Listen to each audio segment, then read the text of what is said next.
Selepas pakai dia, make up lah siapa yang make up. Macam saya memang dah tak make up dah. Saya tak pakai foundation, tak pakai concealer, tak pakai bedak. Tetapi siapa yang pakai, you all boleh je. Apa yang you buat je lah, lepas mandi, you all lap muka elok, lepas tu you all pakai lah dia. Okay, pakai kat kulit muka you all.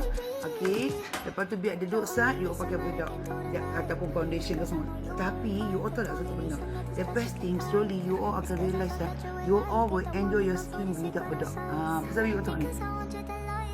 Hanya kalau you all nak pakai bedak, pakai pasal dia akan buat kulit you all lagi cantik. Saya enjoy kulit saya tanpa bedak dan ni pasal apa?